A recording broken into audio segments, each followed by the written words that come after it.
कृष्ण जी के पास गए, उसमें काल नहीं था श्री कृष्ण जी में। कृष्ण जी फ्री थे।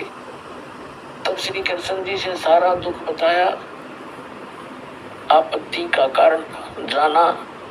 श्री कृष्ण जी ने कहा कि आपने जो युद्ध में पाप करे, बंधुघात किया, वो दुख आपको सेध रहा है, हानि कर रहा है, उसका ये परिणाम है, ये पाप लगे तुम्हें। अगर तुमको तो वो ज्ञान याद था थोड़ा बहुत कि भगवान तेनू कहता तुम्हें पाप नहीं लग गए, ये तुम तो निमित्त निमित्त मात्र हो। अर्जुन के दिमाग में खटका लगे एकदम दिल में कि उस दिन तो ये गुरु जी क्या कह रहे थे, श्री कृष्ण जी भगवान महाराज जी, कि तुझे पाप नहीं लगेगा, आज कह रहा है उस युद्ध के पाप लग गए। और श्री कृष्ण जी ने तुरंत ही बता दिया था समाधान इसका कि एक अश्वमेध यज्ञ करो। उस अश्वमेध यज्ञ में पूरी पृथ्वी के भक्तों को आमंत्रित करो और अपने रिलेटिव को सबको बुलाओ और एक 5 मुख का शंख लाओ, उसको अलग से रखा जाएगा सुसज्जित स्टेज बनाकर एक बेंच से पर शटूल पर, और सभी महात्मा ऋषि देवता ब्राह्मण सभी आने चाहिए। तो कहते हैं स्वर्ग लोक के देवताओं को भी निमंत्रण भेज दिया, वो भी आगे थे पृथ्वी पे उस यज्ञ के अंदर। और क्या शर्त रखी थी कि सभी जब भोजन पालेंगे, भंडारा छक लेंगे, वो शंख जो अलग रखा होगा पंचानन 5 मुख का शंख, वो अपने आप आवाज करेगा। शंख अपने आप बहुत जोर की गूंज करेगा। अगर वो शंख आवाज कर देगा तो समझ लेना कि आपकी यज्ञ संपूर्ण होगी और आपका संकट निवारण होगा। और शंख नहीं बजा तो आपकी शंख परिपूर्ण हुई नहीं, भगवान ने मंजूर नहीं हुई, संकट बना रहेगा। अब इतने लाखों करोड़ों व्यक्तियों को, अरबों व्यक्तियों को जमाना था, भोजन कराना था, तो उसमें पैसा तो लगना ही था। अर्जुन ने सोचा यदि आज मैं इस अवसर पर श्री कृष्ण जी को अब बीच में टोक दूंगा, बोल दूंगा कि भगवान आप क्या कह रहे थे गीता में, गीता का ज्ञान देते समय कि तुझे पाप नहीं लगेगा, मैं नाटू था, युद्ध नहीं करना चाहता, हम तो भीख मांग के खा लेंगे, हम तो इस राज ने छोड़ के कहीं भिक्षा कर अन्न खाकर निर्वाह कर लेंगे, युद्ध नहीं चाहते, बहनें विधवा होंगी, बच्चे अनाथ हो जाएंगे, बुरा हाल होगा इनका।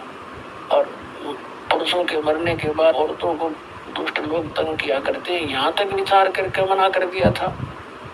और यहाँ तक अर्जुन ने लिखा प्रथम अध्याय में गीता में यहाँ तक बोल दिया था कि भगवान मैं तो ये चाहता हूँ मुझ नियत को ये दुर्योधन इब्बा मार दे, युद्ध होने तो पहले मैं मर जाऊं, ये युद्ध टल जाए। और उस समय कृष्ण जी होते ना अपने होशवास में, तो युद्ध नहीं होने देते, वो तो पहले ना करवाना चाहते थे।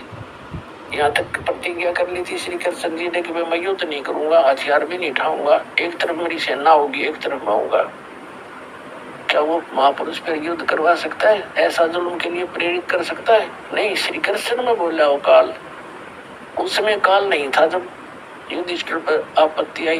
जब कृष्ण बोल रहा था एज ए धार्मिक गुरु की तरह वो बता रहा था, तो अर्जुन ने सोचा यदि अब मैं कह दूंगा कि आप उस दिन तो क्या कह रहे थे, मैं नाटू था, आपने मेरे साथ धक्का करा, जैसे बूंदी शक्ल दिखाई, मेरा कलेजा फट गया होता। अब डरते नाम रखी थी अर्जुन और पूछा ज्ञान समझ में रहा था, ज्ञान समझ में बचा, हाथ भी ना लाओ चे मर आदमी टुकड़े टुकड़े हो गए। बोला मैं समझ गया, ज्ञान ने युद्ध कर लूंगा, ज्ञान समझ के युद्ध कराया करे, बनवास चला जाता इसका अच्छा था। यहाँ के सारे उल्टे काम है पुणात्माओं, सारे विपरीत। अब होगा सेट ही सारा, अब सेट होगा, सुचारू होगा।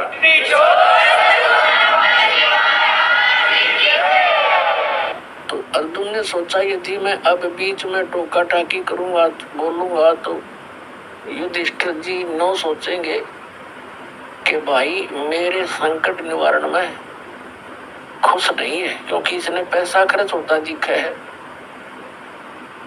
और ये ऐसे स्वभाव का व्यक्ति है, अर्जुन को मालूम था यदि इसको जरा भी आभास हो गया कि भाई नाराज है इस बात में, ये ट्रीटमेंट नहीं कराओगा, मर बेसक जाओ। इस डर से अर्जुन ने कहा जी जो आप कहोगे, आपका शिरोधारी है, करेंगे जो आप कहोगे करेंगे। वो तैयारी कर दी, दिन निश्चित कर दिया। कहते हैं 33 करोड़ देवता स्वर्ग के वहां आगे और 12 करोड़ ये ब्राह्मण वेद, चारों वेदों को, जैसे कोई द्विवेदी, कोई त्रिवेदी, कोई चतुर्वेदी, चारों वेदों को कंठस्थ याद कर रहे थे, कोई 2 को, कोई 3 को, वो भी आगे 88,000 ऋषि और 56 करोड़ यादव जो श्री कृष्ण जी के वंशज थे और अर्जुन के वो रिलेटिव थे, क्योंकि अर्जुन को श्री कृष्ण की बहन सुभद्रा का विवाह कर रखा था, उसका पति था, तो सारे यादव उनके रिलेटिव थे। 56 करोड़ यादव, 33 करोड़ देवता, 12 करोड़ ब्राह्मण, 88,000 ऋषि और भंडारा शुरू हो गया। सब ने भोजन खा लिया, शंख नहीं बजा और दूर दूर के सभी बुलाए गए थे अक्षेत्र के साधु संत।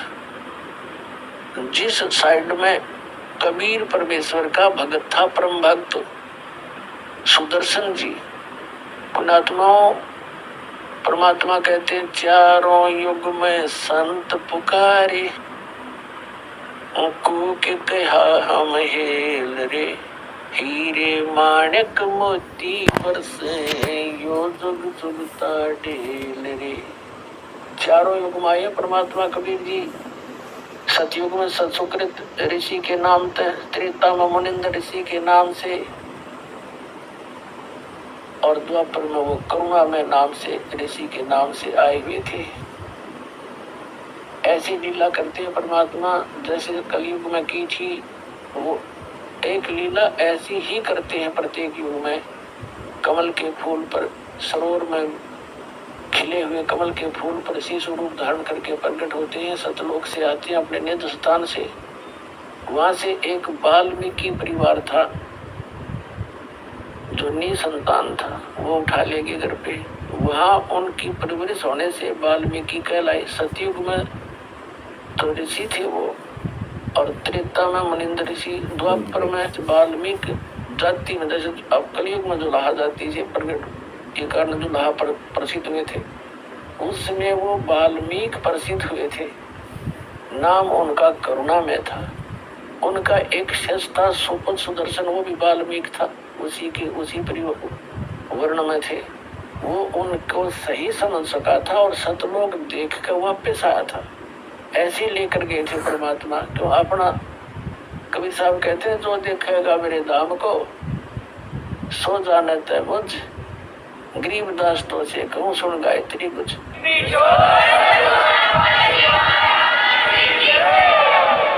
उस क्षेत्र में, जिस क्षेत्र में वो वाल्मीकि यानी सुदर्शन रहता था, करुणा में जी का शिष्य, कबीर जी का शिष्य, उधर भीम की सेवा लगाई थी निमंत्रण देने की।